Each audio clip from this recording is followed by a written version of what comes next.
Depuis la seconde moitié du XXe siècle, le commerce international n'a cessé de se développer.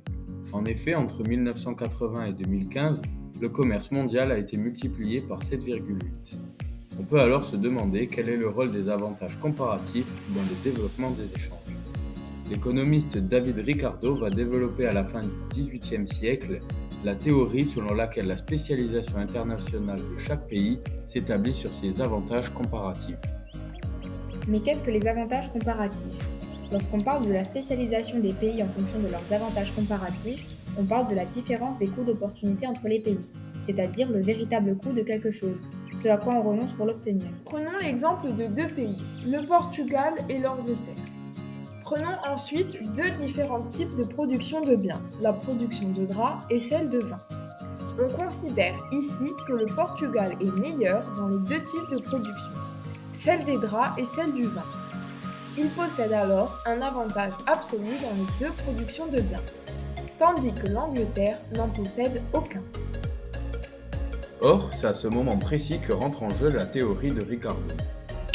En effet, même si le Portugal est meilleur que l'Angleterre dans les productions de draps et de vin, il a quand même intérêt à se spécialiser dans le type de production où sa productivité du travail est la meilleure, c'est-à-dire là où son coût d'opportunité est le plus faible. Pour le Portugal, ce sera dans la production de vin. En revanche, l'Angleterre aura quant à elle intérêt à se spécialiser dans la production où elle est la moins mauvaise, donc dans le type de production où son coût d'opportunité est le plus faible. L'Angleterre se spécialisera donc dans la production de draps. Ainsi, l'Angleterre et le Portugal pourront alors s'échanger des draps contre du vin en optimisant au maximum leur coût de production et leur productivité afin de faire plus de profit.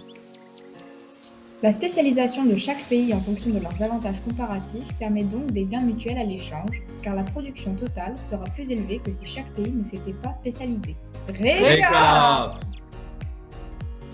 Ainsi, grâce à la spécialisation des pays, les nations s'enrichissent de plus en plus, même si l'une d'elles ne détient aucun avantage absolu. Effectivement, les avantages comparatifs entraînent la spécialisation des pays qui va permettre des gains mutuels à l'échange et donc l'enrichissement de l'ensemble des nations.